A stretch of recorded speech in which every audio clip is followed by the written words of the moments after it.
सोमवती अमावस्या के दिन पीपल के वृक्ष की फेरी जो लगाई जाती है वो खाली नहीं लगाई जाती। चाहे कच्चे सूत से लगाओ, चाहे 108 आप हल्दी की गठान रख लो, चाहे आप कमलगट्टा रख लो, चाहे आप सिंदूर की डब्बी रख लो, चाहे आप दाग चिरौंजी रख लो, पर 108 वस्तु होना जरूरी है।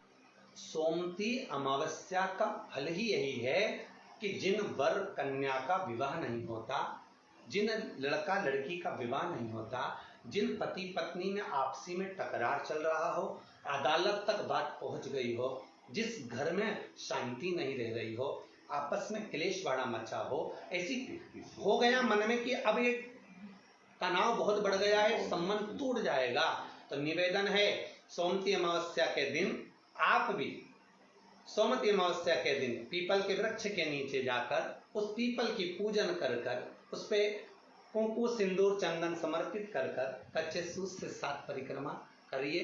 7 बने तो 7, वैसे तो 108 लगाओगे तो आपके जीवन में सुखता आएगी। और ये वो सोमवती अमावस्या पड़ रही है जिसको सोम पुष्प कहा जा रहा है, पुष्य नक्षत्र पड़ रहा है और 2 शनि प्रदोष है जो स्वयं भगवान शंकर के लिए शुभ है। आप 108 फेरी लगाएं, चाहे दाने से लगाएं, चिरौंजी से लगाएं, जिससे भी लगाएं, पीपल की पूजन करें, जल अर्चना करें। इतना निवेदन करता हूं कि आपके घर में अशांति नहीं हो सकती, परिवार में प्रेम जरूर बढ़ेगा। निवेदन है जिसके घर में क्लेश बहुत मचा हुआ है, या कोई पैसा खाकर चले गया, धन नहीं दे रहा, रुपया नहीं दे रहा, और बहुत मशक्कत कर लिए, हाथ जोड़ लिया, पांव पड़ लिया, रुपया नहीं दे रहा, तो काली तिल्ली को पानी में गला दीजिए और पानी में गलाकर उसको सुबह पीस लीजिए। सोमवती अमावस्या के दिन सुबह पीस लो, पीस कर एक कटोरी में उसमें पीला चंदन मिला लीजिए, उसको लेकर जाइए, 1 लोटे में दूध और जल लेकर जाइए, 5 बेलपत्र लेकर जाइए, शंकर के मंदिर में पहुंचिए, शंकर जी के शिवलिंग को, वो जो तिल आपने पीसी है उस तिल को आप मिक्सर में मत पीसना, हाथ से कूटिए या कोई बैलन से या कोई वस्तु से उसको पीसिए और पीस कर उसका उत्तन तैयार करिए, उसमें चंदन मिलाकर शंकर के शिवलिंग को समर्पित करिए, शंकर के शिवलिंग को लगाइए। केवल शिवलिंग को ही नहीं, भगवान शंकर की संपूर्ण जलाधारी पर, जहां शंकर भगवान की बेटी अशोक सुंदरी है, कार्तिकेय जी हैं, गणेश जी हैं, उस पूरे जलाधारी में जहां पार्वती मैया भी विराजमान है, पूरी जलाधारी को समर्पित करिए। समर्पित कर कर त्रिपुंड लगाइए, अपनी 3 उंगलियां उसी चंदन पर फेर दीजिए, फेर कर अपनी कामना कर कर बेलपत्र चढ़ा दीजिए, 5 या 7 बेलपत्र आपके भाव से आप शिव को समर्पित कर दीजिए। समर्पित कर कर हाथ में कलश लेकर दूध और जल मिला हुआ पात्र लेकर शंकर को समर्पित करिए और बाबा भोलेनाथ से विनती करिए कि जिस व्यक्ति ने हमारा धन खाया है, जिस व्यक्ति ने पैसा रख लिया या कोई लेकर चले गया या कोई ऐसा काम हो गया कि वो धन आ ही नहीं रहा है, बहुत तकलीफ में है, तो बाबा से विनती करो। मुझे पूरी उम्मीद है कि सोमवती अमावस्या इस बार आप जो कर रहे हैं, अगली सोमवती अमावस्या जब आएगी, इतनी प्रसन्न चित्त में आप ये पूजन करेंगे, वापिस करेंगे और पूरे परिवार समेत करेंगे। जब आपका धन आ जाएगा, वैभव हो जाएगा, तो आप वापिस उसको धारण करेंगे।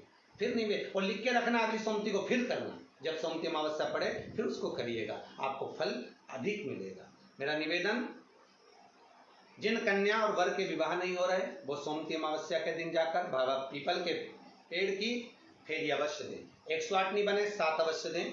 पूजन कर कर, दिया लगाकर, घी का दीप प्रज्वलित कर कर बड़े आनंद में पीपल देव का पूजन करें।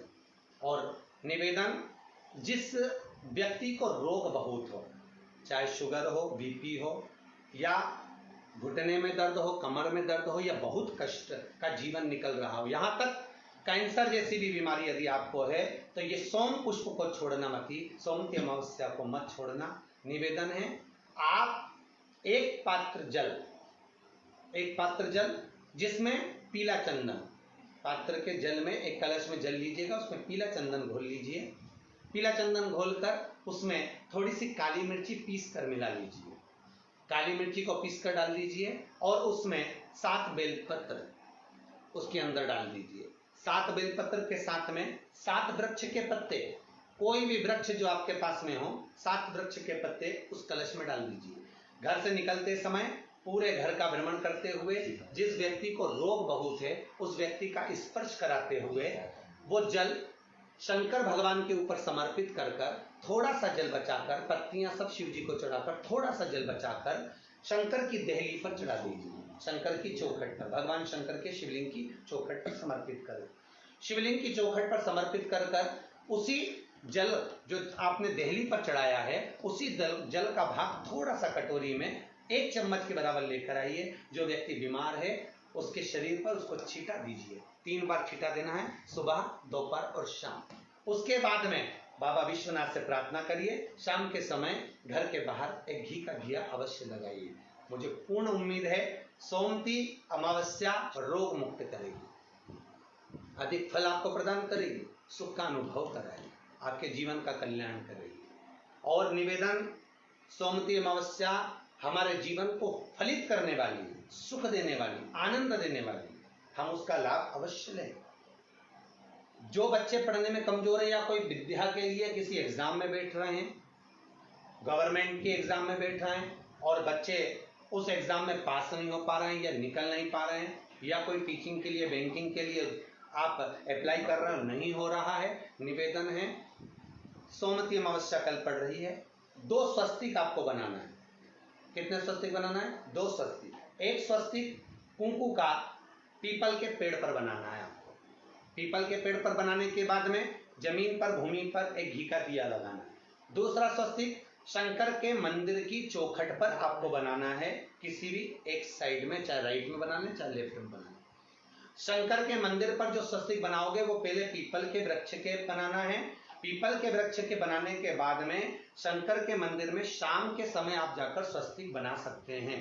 दोपहर से लेकर शाम तक कभी भी स्वस्तिक बनाएं और एक घी का दिया वहां रखा है। बस इतना याद रखना, पीपल के पेड़ के नीचे जो स्वस्तिक बनाओगे वहां जो घी का दिया लगेगा उसमें गोल बत्ती लगेगी, फूल बत्ती लगेगी। शिव मंदिर की चौखट पर जो दिया लगाओगे उसमें 2 बत्ती लगेगी, लंबी वाली, लंबी बत्ती 2 लगेगी घी की। वो बत्ती आपको शंकर के मंदिर पे दिया कहाँ रखना है? जहां स्वस्तिक बनाओगे उसी के ऊपर 2 बत्ती का दिया लगाओगे। उस समय पर दिए का जो बत्ती है उसका मुख अपनी ओर होना चाहिए और भगवान शंकर की चौखट पर प्रणाम कर कर, निवेदन कर कर, नमन कर कर आप आइए। आपके जीवन में सफलता प्राप्त होगी। आप जिस चीज की कोचिंग कर रहे हो, जिस चीज में उतरना चाहते हो, आपको वह फल प्राप्त होगा। सभी जितने भी श्रोता भाई बहन बड़े भाव से रविवार का इंतजार करते हैं और प्रयासरत रहते हैं कि शिव चर्चा में हम पहुंचे, शंकर की कुछ चर्चा करें, शंकर को पाने का एक लक्ष्य तत्व प्राप्त करें।